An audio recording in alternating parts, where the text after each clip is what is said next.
Hi, this is Gloria Broming with Transition Laguna, and we're actually partnering this year with Slow Food back here. Larry, right there, there's our snail.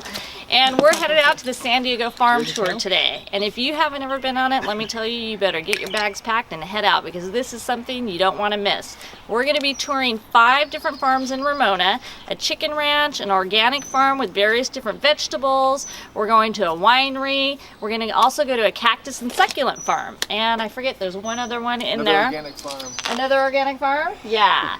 And then we're going to have a great picnic in the middle. And then this year, we're actually going to camp overnight at Julian. So we're just going to continue the fun, and you want to make sure you get on this trip next year. So we'll see you there. Bye.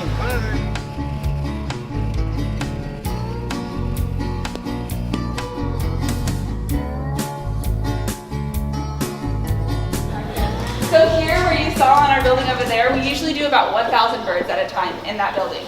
This one here holds about 13,000. So each of these brooders that drop down, similar to that one, they act as like a mother. It'll keep the babies warm. About 1,000 fit in here at a time because they're so tiny when we first get them, like just a little fur ball. And then these guys right here, they're feeders. They drop down onto the ground so that all the little chicks can come up and eat. These here will lower them down as well, and they work as like little nipples or whatever, like so that things can, they get water from here usually. Also, you see all these water things up along the edge. We'll also put those on the ground for the ones that can't figure out how to use it, just so we're making sure and like avoiding as many deaths as we can. And so all the little birds will get nice water and food and enjoy life. They'll stay here for about 8 weeks, and then they'll move on to whatever building they're gonna go into.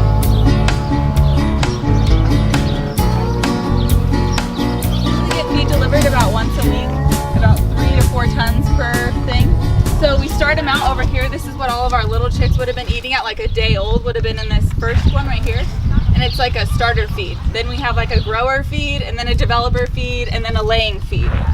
So just kind of all throughout their stages of life, we kind of just transition them through. How long do they live? This is for the pasture. This is just for the pasture ones, How long do they last? How long do they live, chickens? They live, we usually keep them for about 2 years, 2 to 2.5 years.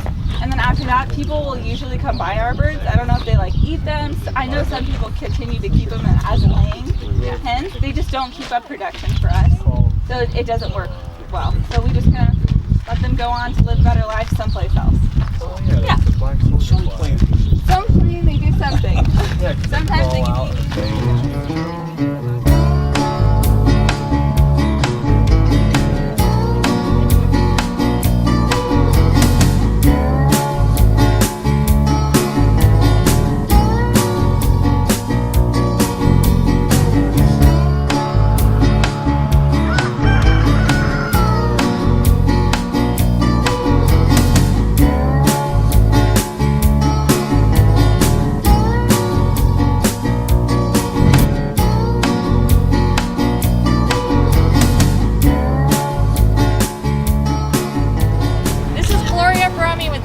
Laguna, and we're here on the San Diego Farm Tour this year, 2014, and we're at the Connelly Farm. It's an organic vegetable farm here in Ramona, and we had just recently saw the an egg ranch with pasteurized eggs prior to this stop, and I want to make sure that everybody knows the difference between pasteurized, caged, and free range. The caged, forget it. You're not doing it, don't buy it. Don't eat eggs.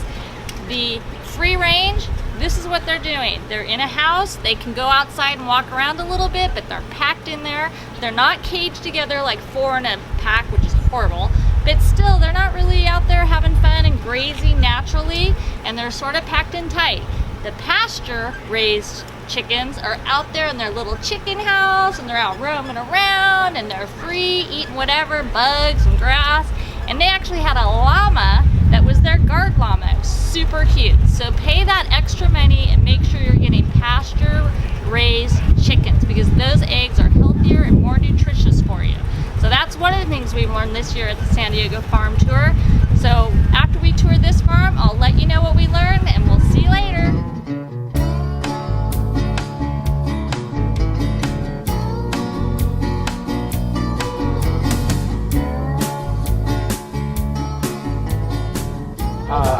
Yeah. Are you familiar with Slow Food, Arc of Taste? Not Arca-Taste. Arca-Taste is doing is trying to save heirloom type fruits and vegetables and endangered and promote its usage. So this sounds like an old product. Does this have any history in this local area? This one doesn't have in the local area. In the back, actually, the one I do have is kind of unusual. My first year with is an Escondido melon, which really was bred in Escondido in the 1930s. And it produces a cassava type melon that is between 15 and 22 pounds, so a very large cassava type. Wow. The first few lines in front of you here are cherry type tomatoes. This one here is Sun Gold. That's the sweetest of all the tomatoes. Yeah, we love the sun. We love those. Growing Laguna Beach. And then you're into the regular heirlooms here. This one is Prudence Purple. It's a brandywine type, a potato leaf variety, so a big rounded leaf as opposed to this kind of leaf. And you look at how green these plants are.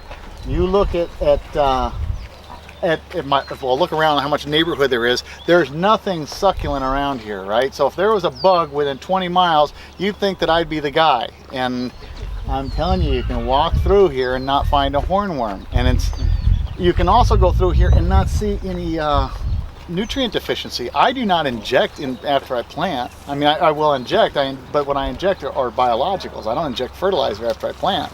So this is a plant that was sown on February 5th, transplanted on March 14th. And at this point, coming into and having some severe days in between there, showing no deficiency issues. And so you're asking about cover cropping. So this is our cover crop, is our beans. We inoculate the bean seed when we plant it with a bacteria.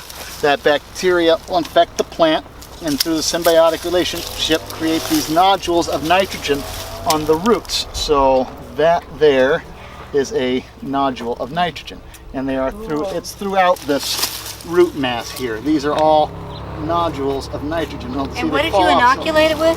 It's a bacteria. So that's the little nodule of nitrogen there. And if you break them open, they're slightly red in the inside, and they have basically a hemoglobin inside. So it's a living organism.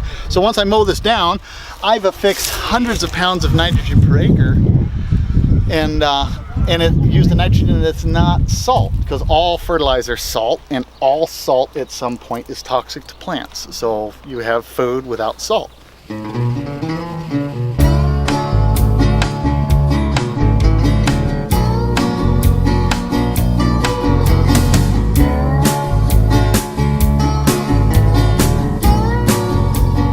Hi, this is Gloria Broming with Transition Laguna and with Farm to Fork Garden Design. And we're out on the San Diego Farm Tour 2014. This is our third annual trip, and we're here at the Hatfield Creek Winery. And we just left the Connelly Gardens Organic Farm. And let me tell you that we're in Ramona, and Tim is the owner, Tim Connelly. It's an amazing organic farm. You really got to go check this place out. They sell their produce on the weekend. And this guy, I think, is really the first farmer that I've seen in person that really knows that it's all about the soil. So you really want to focus on the soil. If you want a healthy, vibrant farm and you're growing food, you got to focus down on what's under your feet. So this guy is walking the walk, and you really got to check it out. He understands the whole bacteria and the fungi and everything involved about really making a healthy, lively soil that's going to give you great nutrition and flavor in your produce that you grow on your farm. And one of the couple tips that I took away was, one is a lot of times people are like, hey, my tomato leaves are curling up. What does that mean? Well, what I learned today is when the leaves curl up towards the sky, that actually means there's a lot of water. So they could be overwatered.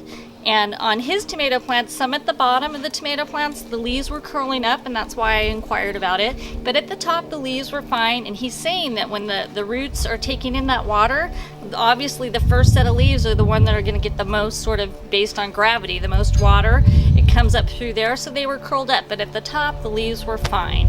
So if your leaves are curled at the bottom of your tomato plants at the bottom, just relax.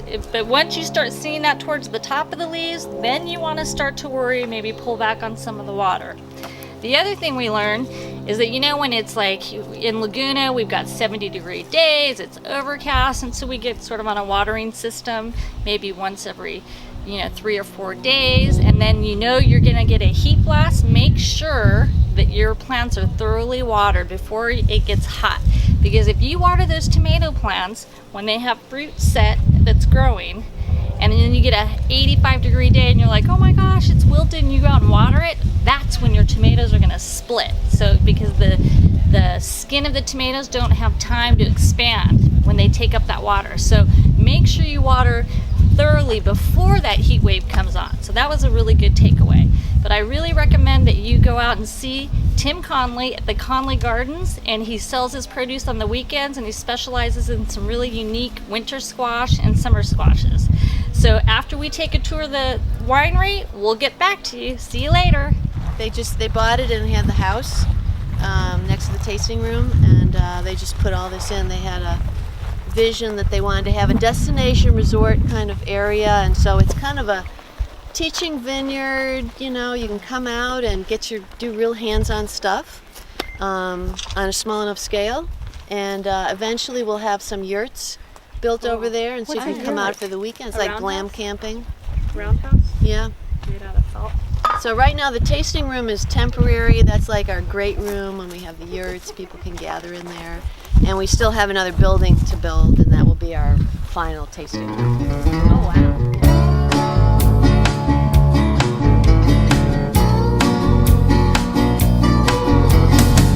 Hi, this is Gloria Broming with Transition Laguna and Farm to Fork Garden Design, and we're here back at the Hatfield Creek Vineyards in Ramona. And I don't know if any of you are aware, but there's some great vineyards out here in Ramona, this being one of them, and you want to make sure the next time you're out, maybe going to Julian or somewhere in the Ramona Valley, make sure you come by and stop by the Hatfield Vineyards. It's a new vineyard, and actually they're going to be releasing their first release, 2012, I think next week. So this is June 2014. So come on down, make sure you support some of your local vineyards. And as a matter of fact, I've got Diana Miranda here. Come on over here, Diana Miranda. This is a good friend of mine who we took a soil fertility class down at San Diego City College, and she's going to be a vintner. So you keep your eyes on this young lady, because you're going to be seeing her wines one day real soon. Thanks.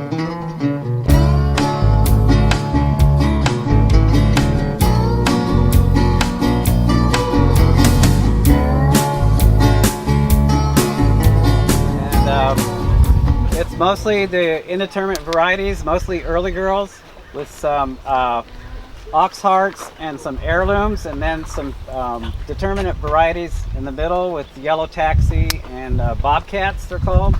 So they're a short variety, and they grow a big, like a beefsteak type tomato.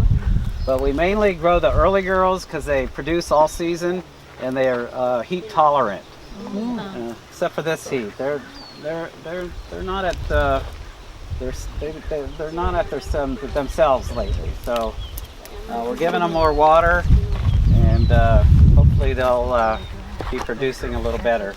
This is quinoa right here, Brian? This is quinoa? No, that's a weed actually. Really? Yeah. It looks like amaranth. I know it does. I'm not sure what it's called. It totally looks like a. Yes. It looks like quinoa. Yeah, it does. Maybe it is. Hi, this is Gloria Broming with Transition Laguna, and we're at our final stop today on the San Diego Farm Tour. This is the Page Organic Farm here in Ramona, and they've got a really diverse selection of various different crops they're growing, from okra to peppers, zucchini, tomatoes, winter squash, blueberries, garlic, and onions, and all organically grown. It's been a really terrific farm to go through. Tom and Mary Page are the owners of this farm, and here we've got some wildflowers, we've got kale, tomatillos, and beets as well. And it just really kind of capped off such a wonderful day, learning all the different applications of organic farming. And we've learned a lot, and we're really excited to go back home and really implement some of these tools as far as growing crops and caring for our soil and our health with nutritious, wonderful homegrown food.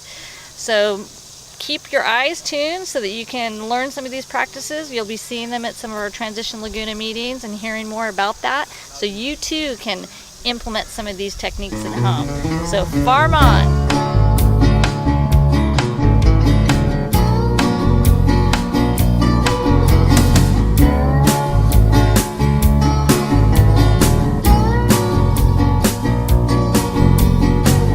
Driving down on this Hussey road with my top down on my Cadillac. Don't know where I'm going to, but I